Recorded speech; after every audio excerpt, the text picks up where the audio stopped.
righteousness of God. The Bible says, Psalms 92:12, the righteous shall flourish like the palm tree.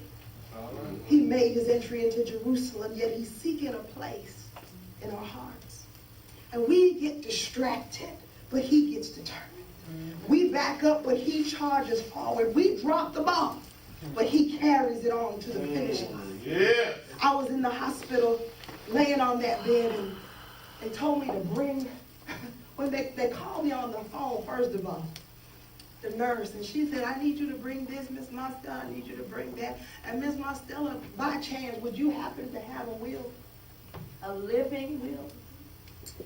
Now, some of us have a will, so that when we die, amen, that folk know who to give stuff to. Amen, because you know, Lord, get you a will, because, oh, Jesus, people that you ain't even know was in your family show up in the funeral talking about what's theirs and what's mine. All right. Get you a will. But she didn't ask me for my will, my last will. She asked me, did I have a living will? And I thought about that thing for a minute.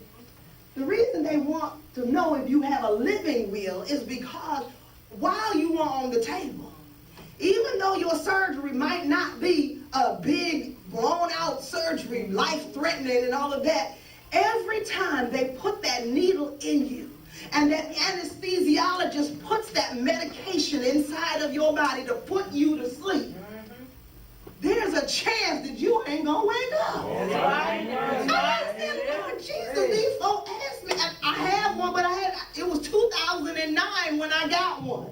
Hadn't thought about it since, hadn't looked at it, amen. And I started looking at this thing. I have given over the power of attorney to my husband first and to my daughter second, that if I go under anesthesia and I end up brain damaged, if I end up crippled, paralyzed, whatever the case might be, they have to say so in what happens to me.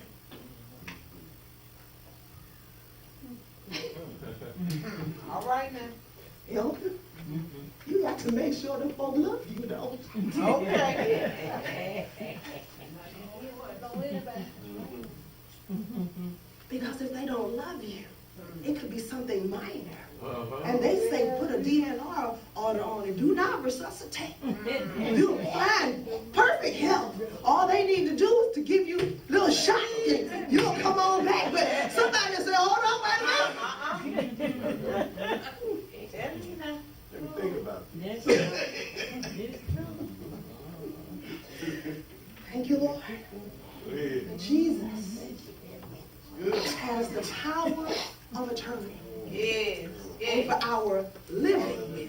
Thank you. Not only when we die, but while we yet live, Christ died for the ungodly. And I remember coming out of that anesthesia, and I'm laying in the room. Amen.